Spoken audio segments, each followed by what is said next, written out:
Gracias, Gastón. Bien, vamos a hacer un cambio hasta que llegue Alejandro. No lo veo. Bien. El siguiente orador es... ¿Qué tal como para la revista que dijiste otra vez? Ahora, así me acuerdo. Va a tocar la temática innovación en los sistemas de información, cómo protegernos frente a las amenazas actuales. Es Marcelo Herrera, es especialista en soluciones de seguridad de la región sur, con el cargo de Senior Sales Consultant en Oracle Argentina. Es profesional certificado CISP, auditor líder de la norma ISO 27001, certificado TÜV, gerente de proyectos certificado PMP, PMI. Tiene más de 20 años de experiencia. Ok, listo.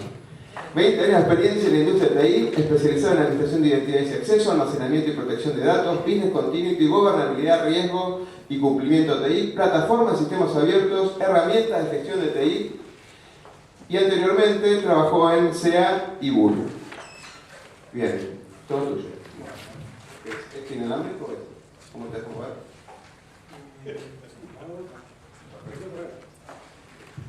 ¿Y acá?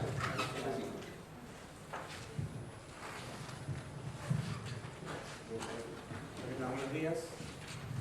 Como mencionó Oscar, mi nombre es Marcelo Herrera, yo trabajo en Oracle, en el equipo de ventas para soluciones de seguridad, todo lo que es gestión de identidades, accesos, gobernabilidad, riesgo y cumplimiento. Hoy nos invitaron a dar una charla y la idea era comentarles un poco de lo que nosotros vemos en cuanto a lo que es el acceso a la información, a la seguridad desde el punto de vista del acceso a la información. ¿Cuál es la demanda que tienen los organismos? ¿Cuáles son las vulnerabilidades, las posibles amenazas y cómo podemos dar una solución a eso? ¿Cómo podemos minimizar el riesgo asociado? Entonces vamos a comenzar. Como les comentaba, entonces vamos a ver nuevos desafíos de las tecnologías. Hoy las tecnologías nos imponen el uso, por ejemplo, de telefonía celular, de dispositivos móviles, y desde el punto de vista de brindarle acceso al ciudadano vamos a tener que estar listos para poder darle acceso desde esos dispositivos también. Eso ya es una realidad, está ocurriendo. Por otro lado, poder brindar mayor accesibilidad y poder permitir también la interacción entre los distintos organismos, poder compartir información, algo que hoy en día ocurre pero no está tan aceitado. Ahora, ¿qué ocurre cuando nosotros nos encontramos con que es necesario compartir información, nos exigen brindar mayor transparencia, mayor eficiencia, ¿no es cierto? Por otro lado, hace que si nosotros estamos divulgando información, también hay un riesgo de seguridad. Y acá viene una primera llamada de atención, porque por lo general cuando hablamos con organismos públicos lo que nos dicen es pero la información es pública. Entonces no se necesita controlar el acceso, no hay problemas con esa información. Bueno, ya vamos a ver un poquito más adelante qué ocurre. En sí, hay crimen organizado, las amenazas cada vez son más complejas, son amenazas combinadas, hay robo de información, robo de datos personales. Y por otro lado tenemos las regulaciones o las leyes que tenemos que cumplir. O sea, ese es un equilibrio que tenemos que encontrar, y de ahí el gráfico de esta balanza, ¿no es cierto? Por un lado nos piden mayor eficiencia, abrirnos, ser ágiles, pero por otro lado tenemos que mantener la seguridad. Entonces, la primera pregunta es, ¿estamos preparados para las amenazas de hoy? ¿Estamos preparados para este juego? Cada vez tenemos más amenazas y cada vez nuestra información, que está representada con el rey, nuestra información sensible, la información de valor, cada vez corre más riesgo. Entonces, esa es la primera pregunta planteada, ¿no es cierto? Si estamos realmente preparados. Y vamos a ver por qué. La información en sí reside en un repositorio, en una base de datos, en un sistema. Los sistemas es por donde acceden los usuarios a la información. Usuarios pueden ser los ciudadanos, que a través de Internet podemos brindarle acceso a la información. Pueden ser funcionarios, que a través de los sistemas están accediendo a la información. Pueden ser los administradores sistemas que acceden a la información. O sea, hay distintos actores los cuales están accediendo a la información, ya sea a través de los sistemas o en forma directa desde la función de administrador. Lo que ocurre, tenemos amenazas, y esto es una realidad. Hay distintos tipos de amenazas, no vamos a entrar en detalles, porque no vamos a hablar de cuestiones técnicas, pero realmente hay distintos tipos de amenazas. Amenazas que afectan desde un acceso cuando estamos usando Internet, podrían estar robándonos información. Por más que el usuario está accediendo a información pública, dependiendo del tipo de técnica que utilicen, podrían estar robando alguna información si no se tienen los sistemas realmente protegidos o preparados. Por otro lado, tenemos amenazas desde el punto de vista desde el puesto de trabajo, una PC, un virus, en fin, hay infinidad de amenazas. En día hay distintas técnicas de hacking, espionaje, ingeniería social, en fin, hay distintos factores. Lo cual nos pone en riesgo y tenemos que estar atentos, porque no solamente es la entrada a la base de datos o al repositorio o el administrador, sino que, como les comentaba, tenemos distintos puntos que tenemos que estar prestando atención. Simplemente dar el acceso de Internet podemos estar corriendo algún riesgo. Entonces, hoy por hoy las soluciones actuales de seguridad no están preparadas o no son totalmente efectivas para eso, con lo cual hay que replantearse cómo estamos protegiendo la información, cómo estamos otorgando este acceso a la información, qué es lo que va a hacer el ciudadano con esa información. Un dato interesante es que no todas las amenazas son externas, sino que muchas veces los fraudes o fuga de información, robo de información, ocurre internamente también. Por eso es que tenemos que estar protegiendo todos los aspectos, desde el punto de vista externo, el acceso a Internet, desde el punto de vista interno, ya sea a un empleado que está en disgusto, ya sea hasta incluso un error del administrador que puede estar dejando la información no disponible, por ejemplo. Vamos a ver qué ocurrió en el 2011. Estos son algunos datos estadísticos. Cada vez es más sencillo poder robar información o realizar un ataque. ¿Por qué? Simplemente uno se pone con el Google a buscar información de herramientas de hacking y va a encontrar infinidad de herramientas. Con lo cual hoy en día es muy fácil, hasta incluso para alguien que no conoce demasiado, puede encontrar la herramienta, un instructivo, hasta incluso hay herramientas de hacking que les venden hasta el soporte de actualización. O sea, una locura. Pero es una realidad. Entonces, los ataques son sencillos, no fueron muy complejos. La mayoría de los ataques, un 76%, estos son solo algunos números, estaban en servidores. Esto quiere decir que no es que la mayoría se dio porque se llevó información en su laptop para casa, en un pendrive, sino que ocurren en los servidores. Y por otro lado, de enero a julio, o sea, en un plazo de 6 meses, se robaron alrededor de, o fueron comprometidos alrededor de 126 millones. Son cifras que son alarmantes. Si recordamos un poquito hacia atrás, no más de 1 año, 2 años atrás, el número será mucho más bajo. Vamos a ver algunos ejemplos solamente, no vamos a entrar en detalle, pero por ejemplo, ¿qué pasó en Francia, en el Ministerio de Economía? Habían infectado unas máquinas, 150 máquinas. Estuvieron infectadas 3 meses y se robaron documentos que estaban relacionados con el G20. Después de 3 meses detectaron eso, se robaron documentación sensible. O sea, la seguridad es importante, incluso en los organismos públicos, dependiendo del tipo de información de la cual se trata. Entonces, este es un caso que quería comentarles. Otro caso, ¿qué pasó en Brasil? Estos son hechos que tal vez ya fueron conocidos hace un tiempito. Esto fue de junio del año pasado. Se realizaba una serie de ataques del grupo Luz Security, y lo que hicieron, entre otras cosas, fue denegar servicio, tirar abajo servidores, etc. Pero, entre otras cosas, se acreditan haber robado información de la presidenta. Imagínense qué pasaría si eso ocurre acá.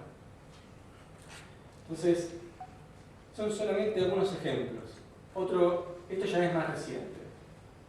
Robo de datos personales. Después de que se dio de baja al sitio de Megaupload, de donde Cuevana tomaba las películas, etc., este grupo Anonymous, en represalia, decidió atacar al FBI y robó información sensible del director del FBI.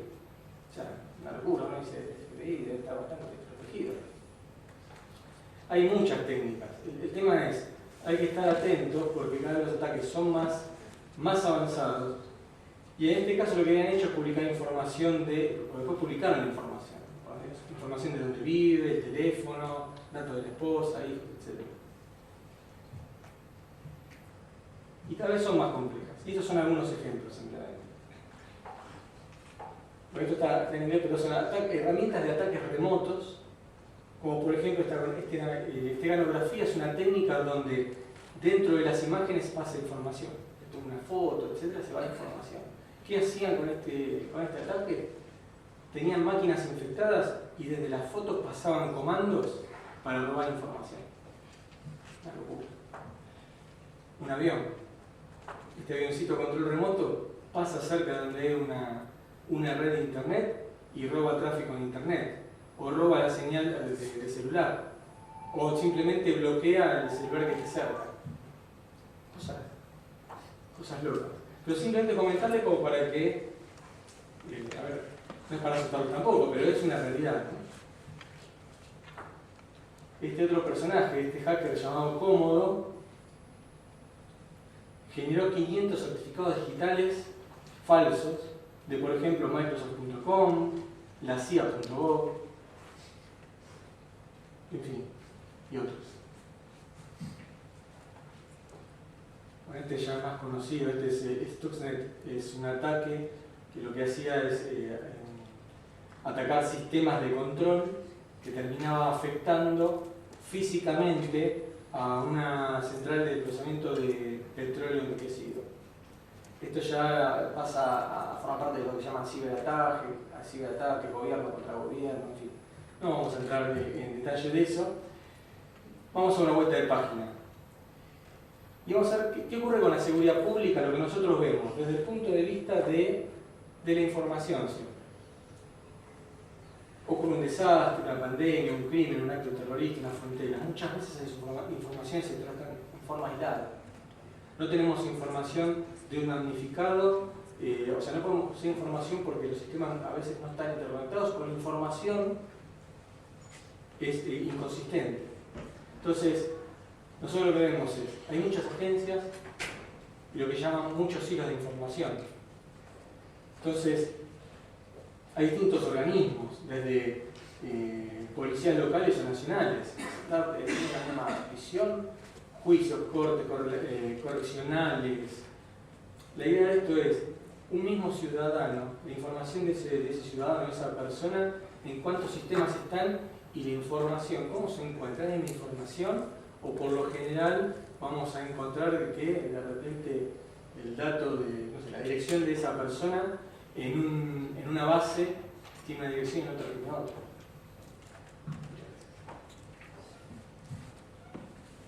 Entonces surge el concepto de identidad única. ¿Sí? Pero hay una serie de desafíos o de retos. Para poder tener esa visión de identidad única, tenemos que contar con, por un lado, cumplimiento regulatorio, porque dependiendo de las normas locales o provinciales podría haber algún ruido. Entonces hay que empezar a tener cuidado con esas cuestiones. Hay múltiples dependencias. El acceso a la información, ¿cómo se da? ¿Qué justificación legal, por ejemplo, hay para que una persona acceda a determinada información del individuo? ¿Sí? Son solo algunos ejemplos. ¿Cómo están las redes? Bueno, en fin. Entonces, ¿qué es lo que exige implementar este concepto de identidad única? Por un lado, garantizar seguridad de extremo a extremo, porque esa información de ese ciudadano, que tal vez sea una información sensible, como puede ser desde la dirección hasta nuestra afiliación política, tal vez haya alguna información en algún lado que es, lo llevo al extremo, ¿no? Pero es sensible y hay que tener cuidado con cómo se trata esa información. Entonces, desde la red, desde los enlaces, los datos, la transacción, la aplicación, quién dio el acceso a esa persona, ¿sí? Todo eso tiene que estar realmente bien controlado y con una seguridad que llamamos de extremo a extremo. Y muchas veces hasta incluso tiene alcance internacional. Un gran desafío es que a veces no hay estándares para, por ejemplo, la intercomunicación entre distintos sistemas en lo que hace la identidad. A veces sí, a veces no, depende del caso. Se requiere integración biométrica, algo que van a estar hablando más adelante en otro charla. También requiere alto desempeño, o sea que el sistema cuando se lo consulta rápidamente dé la información. Porque imagínense que los distintos sistemas ahora tal identidad en un solo sistema y todos consultan, buenísimo. Ahora, si yo voy a consultar información de alguien y tardo 3 minutos, está complicado. Entonces, tiene que ser performante, lo llaman performante, de alto rendimiento, de alta transaccionabilidad, que esté disponible. No puedo permitir de que ese sistema no esté disponible.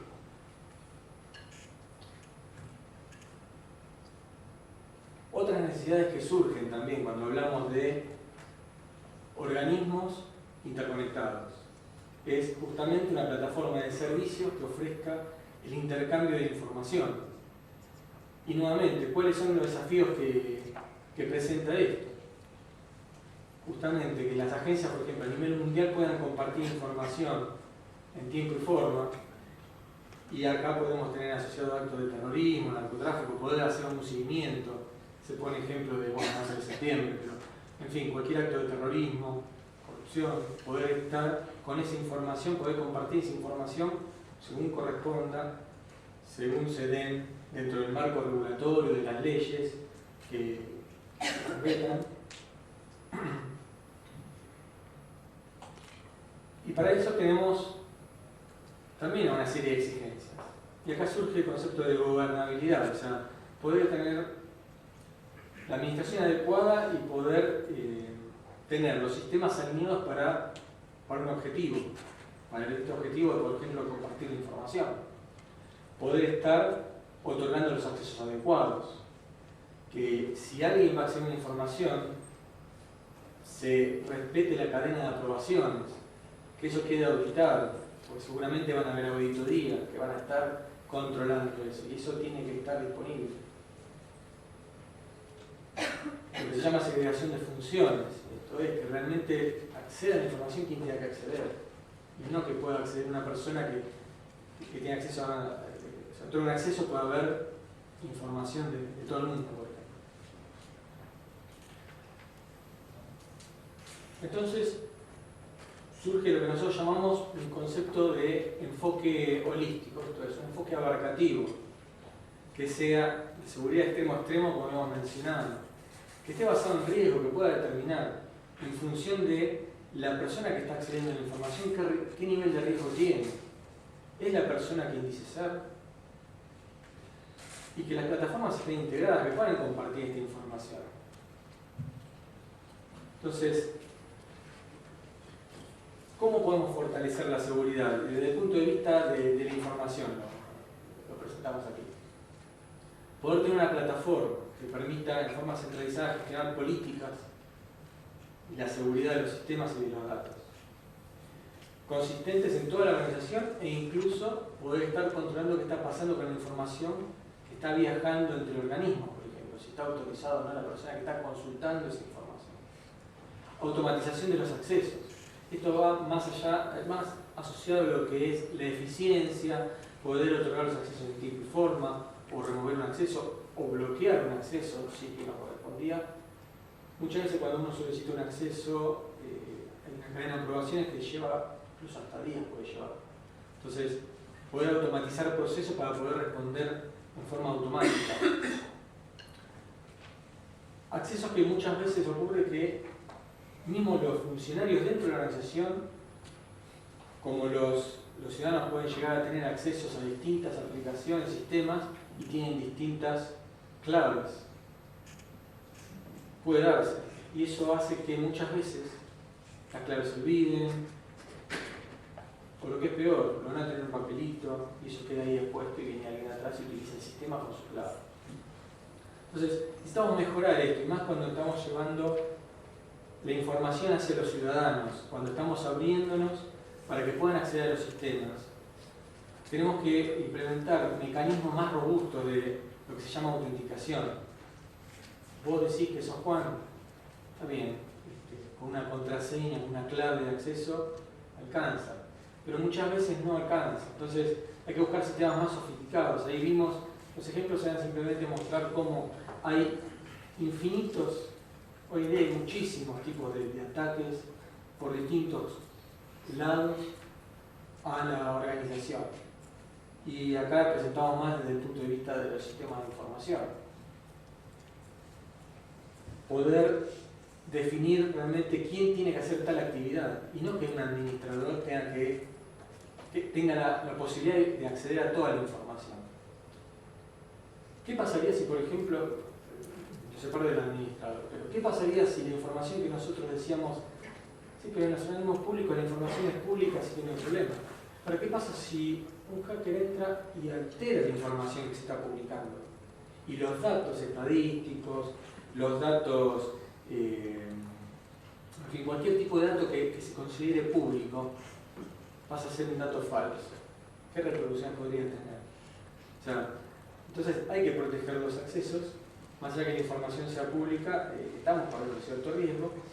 Y hay sistemas que cuando están mostrando esa información pública, ese mismo sistema tiene información sensible atrás. Que un atacante, con todo su tiempo del mundo y las herramientas disponibles, podría estar continuamente probando a ver cómo sacar esa otra información que no está publicada.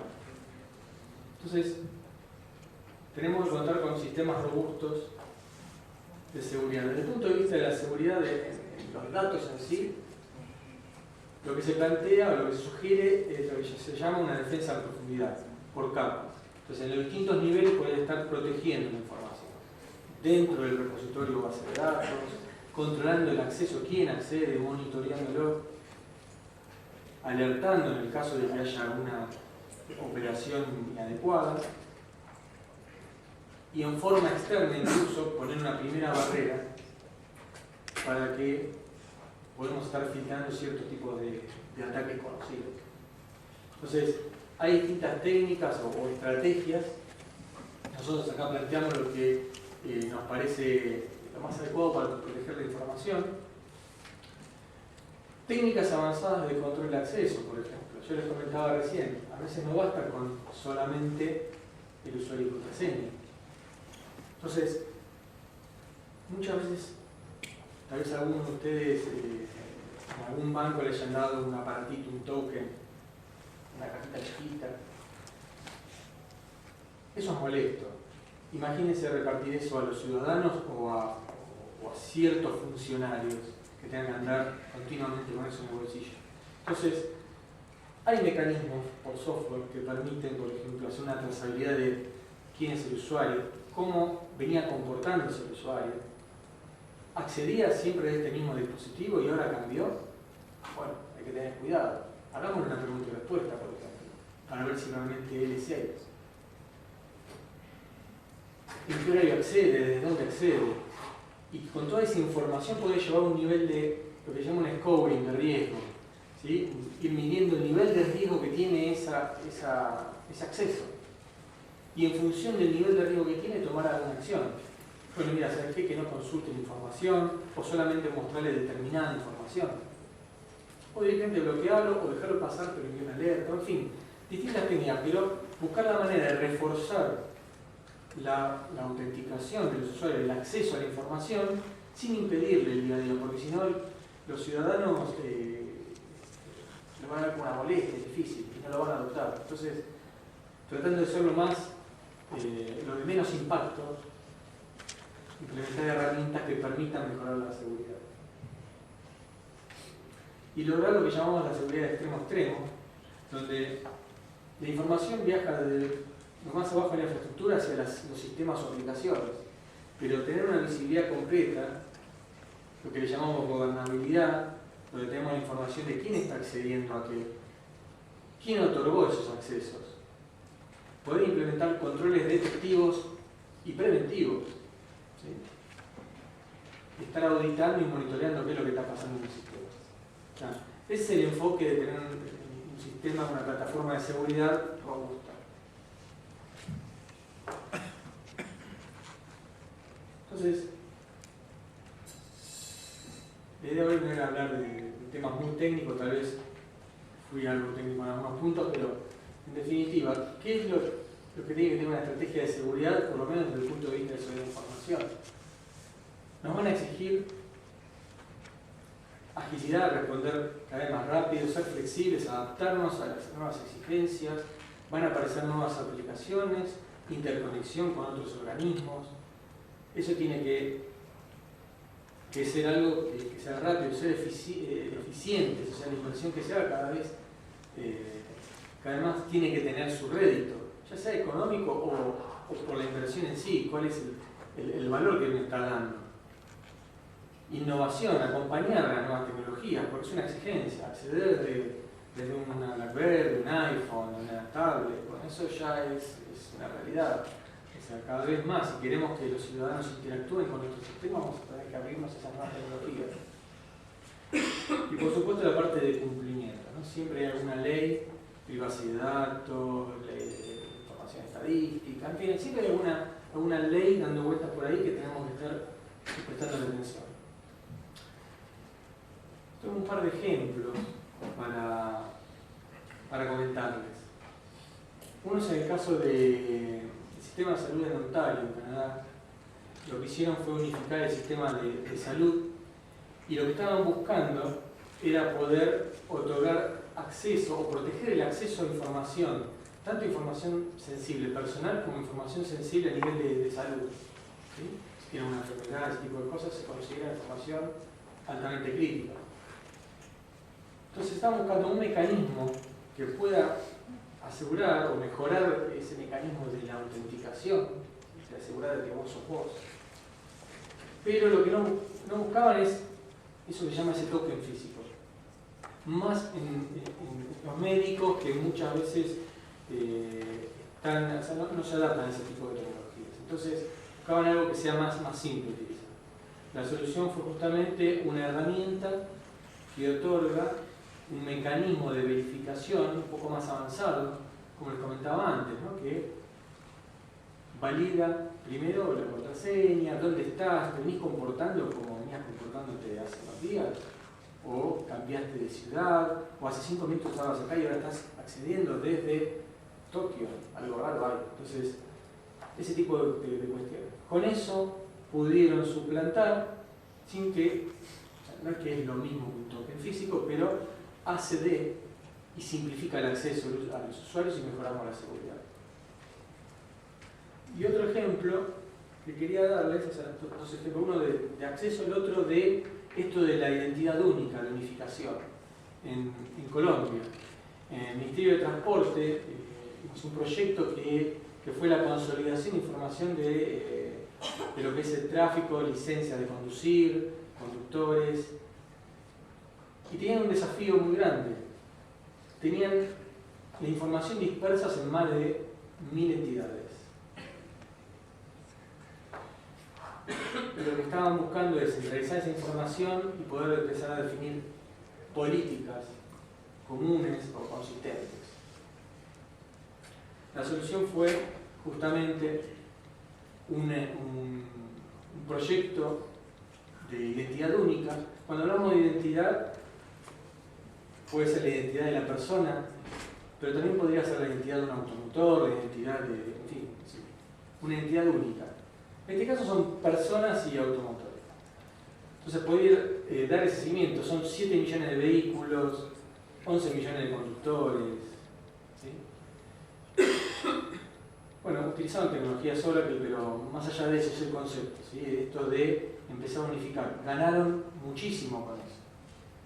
Ganaron muchísimo. Pueden procesar en línea y en tiempo real requerimientos, bueno, utilizando tecnología de punta para propaganda ahora, pero en definitiva, procesos que llevaban mucho tiempo. Imagínense esa información distribuida entre distintos organismos, entidades. Entonces, estos son simplemente dos ejemplos. No sé cómo hablamos del tiempo, hay un videito por ahí, pero... Pasémoslo. ¿Sí?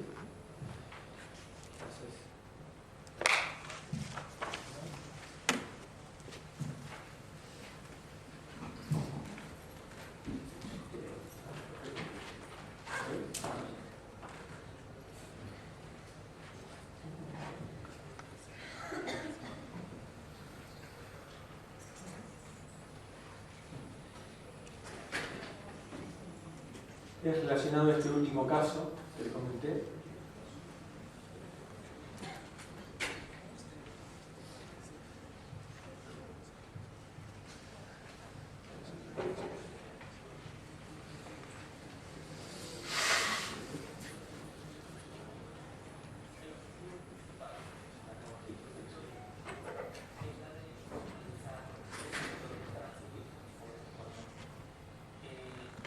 Esto a partir de un repositorio central de información.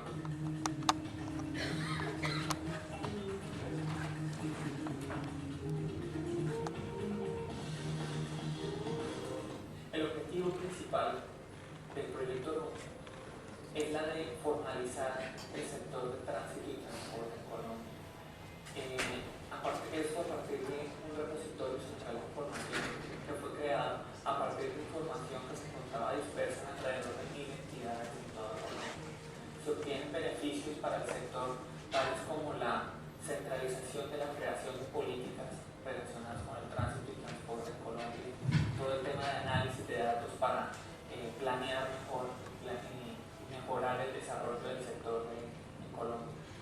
El Registro Único Nacional de Tránsito cuenta en la actualidad con la información de 7 millones de vehículos registrados en el sistema, alrededor de 10-11 millones de conductores registrados en el sistema, alrededor de 1 millón de entidades, personas naturales y jurídicas relacionadas con el sector. La entidad de Oracle me permite hacer arquitecturas de software cumpliendo con los más altos requerimientos de seguridad, desempeño y flexibilidad.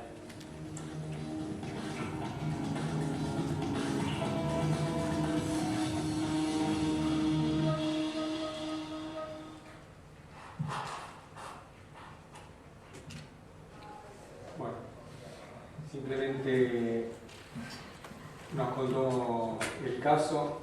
El caso ya está en producción y les dio buenos resultados.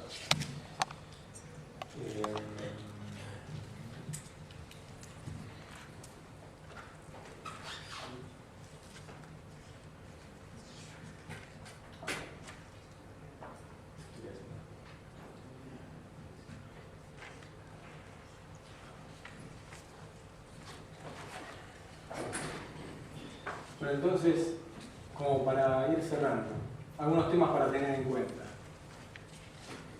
Un breve repaso de lo que estuvimos viendo. Los datos sensibles, los datos importantes, ¿están realmente seguros?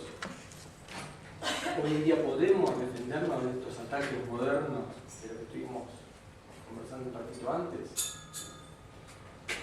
¿Tienen conocimiento si ocurre alguna fuga de información hoy en día? ¿Lo pueden detectar de forma, digamos, no en tiempo real, pero rápidamente? Son preguntas típicas, pero por lo general la respuesta no. A veces sí, a veces no, depende del caso. Entonces es preocupante. Y otro ejemplo, hay usuarios que conocen lo que no deberían conocer. Alguien está accediendo a esa base de datos y podría alterar la información. ¿Estamos alineados con las políticas de seguridad del organismo? Bueno, son primeras preguntas como para reflexionar. Y simplemente, bueno, ¿cuál es el próximo movimiento? O sea, en función de si vamos a estar exponiendo información, ¿cuál es el riesgo de poner esa información? ¿Dónde reside la información? ¿Cuál es el próximo paso que vamos a dar? La idea era simplemente compartirles esto. No sé si tienen alguna consulta, alguna duda. Tenemos espacio para 2 preguntas. Pedro, ¿una sola? Una y una aclaración. ¿Qué tal? Pedro Francis. Consulta, cuando decías que no había estándares de comunicación de identidad, ¿a qué te referías? Porque no creo que tengamos lo mismo por eso. Ah, perfecto. Que muchas veces los sistemas a veces no respetan un estándar y están más propietarios. La información está en un sistema más propietario para poder acceder a información, que se puedan interrelacionar. Por eso tenía miedo ahora entender más, porque el estándar de comunicación de identidad está. Sí. O sea, lo que decís que de pronto el cliente no lo está respetando por un sistema particular. Porque a veces se desarrolló hace mucho tiempo, porque no se respetó como fue el estándar, no lo respetaron. Muchas veces depende del desarrollador. Y la segunda es una aclaración. Estás con el tema de Colombia, lo que está llevando, porque el RENIEC tiene más de 48 millones de registros biométricos y es el proveedor de identidad de cada uno de estos. O sea, el sistema le brinda una capa más de seguridad, seguramente por análisis de riesgo, pero también la consulta de individuos está dado directamente con el organismo padre, que es el RENIEC. Entonces hay una comprobación. Exacto. Perfecto. Buen dato. Pedro Janís, director de la jornada, tiene un gran conocimiento y le encanta participar. Otra pregunta. ¿Otra pregunta? A los de arriba que no los veo. ¿No? Perfecto. Marcelo, te agradezco mucho. Con un fuerte aplauso.